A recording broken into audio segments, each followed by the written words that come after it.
Pagbasa mula sa unang aklat ni Samuel. Noong mga araw na iyon, si Samuel ay patuloy na naglilingkod sa Panginoon.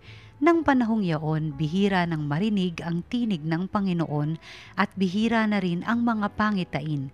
Malabo na noon ang mata ni Eli. Minsan, namamahinga siya sa kanyang higaan. Si Samuel na may natutulog sa templo sa may kaba ng tipan. Nang magmamadaling araw na, siya'y tinawag ng Panginoon, "Samuel, Samuel." "Po," sagot niya. Patakbo siyang lumapit kay Eli at sinabi, "Bakit po?" Sinabi ni Eli, "Hindi kita tinatawag, mahiga ka na uli." Nagbalik nga siya sa kanyang higaan. Tinawag siya uli ng Panginoon. Bumangon siya, lumapit kay Eli at itinanong, "Tinatawag po ba ninyo ako?" Sinabi ni Eli, "Hindi kita tinatawag, anak, mahiga ka na uli." Hindi pa kilala ni Samuel ang Panginoon sapagkat hindi pa siya kinakausap nito. Sa ikatlong beses na tawagin siya, lumapit uli siya kay Eli at sinabi, "Narinig ko pong tinatawag ninyo ako." Naisip ni Eli na ang Panginoon ang tumatawag kay Samuel, kaya sinabi niya, "Mahiga ka na uli, kapag narinig mo pang tinawag ka, ganito ang sabihin mo, 'Magsalita po kayo, Panginoon, nakikinig po ang inyong lingkod.'" At muling nahiga si Samuel. Ang Panginoon ay lumapit kay Samuel at tinawag ito. Sumagot si Samuel, "Magsalita po kayo, nakikinig ang inyong lingkod." Habang lumalaki si Samuel, patuloy siyang pinapatnubayan ng Panginoon at nagkakatotoo ang lahat ng sinasabi niya. Dahil dito, kinilala ng buong Israel mula sa Dan hanggang sa Beerseba na si Samuel ay isang tunay na propeta ng Panginoon. Ang salita ng Diyos. Salamat sa Diyos. Handa akong naririto upang sundin ang loob mo. Ako ay naghintay sa aking Panginoon at dininig niya ang aking pagtaghoy. Mapalad ang taong may tiwala sa Diyos at sa Diyos-Diyos ay hindi dumudulog, hindi sumasama sa pananambahan sa mga nagkalat na Diyos-Diyosan. Handa akong naririto upang sundin ang loob mo. Ang mga panghandog pati mga hain at mga hayop na handang sunugin, hindi mo naibig sa damba na dalhin upang yaong salay iyong patawarin. Sa halip, ang iyong kaloob sa akin ay ang pandinig ko upang ika'y dinggin. Handa akong naririto upang sundin ang loob mo. Kaya ang tugon ko, ako'y naririto.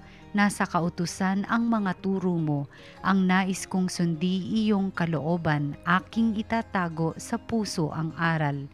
Handa akong naririto upang sundin ang loob mo. Ang pagliligtas mo'y aking inihayag, saan man magtipon ang iyong mga anak, di ako titigil ng pagpapahayag. Handa akong naririto upang sundin ang loob mo.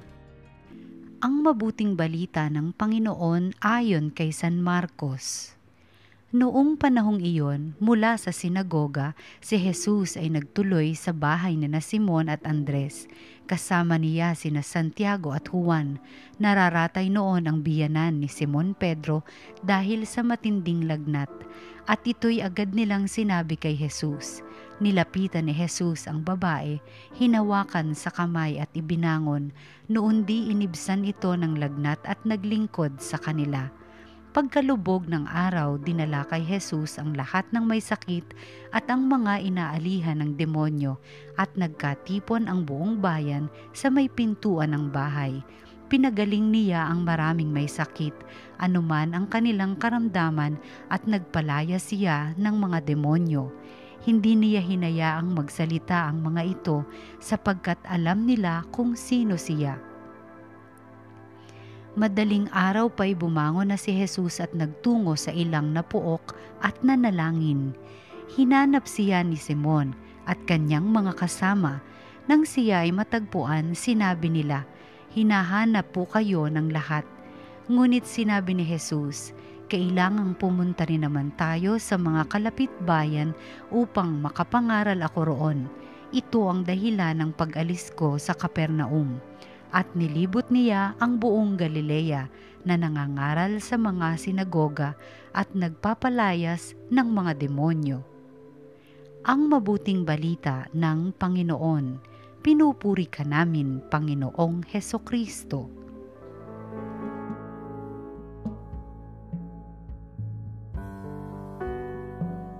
Katatapos lang ng panahon ng Pasko sa pamamagitan ng pagdiriwang natin ng pagpapakita ng Panginoon, yung Epiphany nung nakaraang linggo.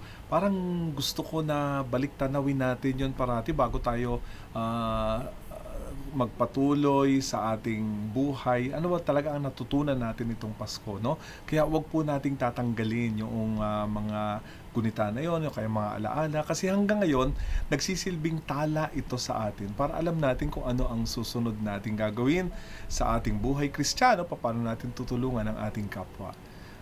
Mga kapatid, dito sa ating ebanghelyo, kung napansin po natin, ang buong buhay ni Jesus ay nagpapagaling.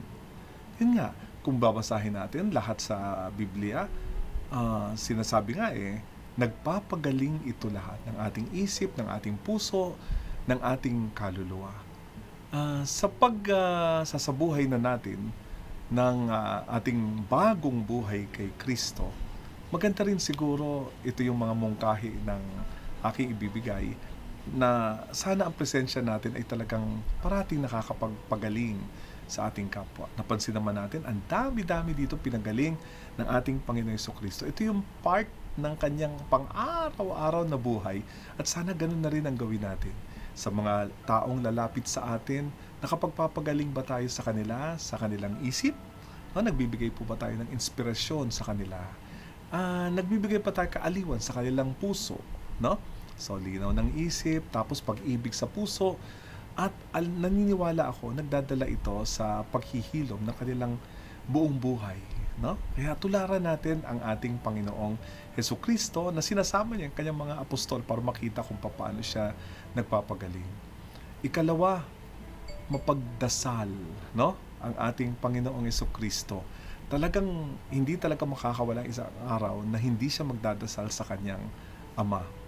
Sana ganun din po ang ating buhay. Huwag tayong makalilimot sa pagdarasal, at dalhin din natin yung ibang tao sa pagdarasal. No, sa pamilya, sabi nga the family that prays together stays together. Kung meron tayong makikita isang kapwa nitong bagong taon na ito, daanin parati natin sa dasal. Sana siya ay nasa mabuting kalagayan. Sana kaming dalawa ay parating nababasbasan ng Panginoon. Sana yung conversation namin ay nakakapagpalapit, no, sa amin sa Panginoon.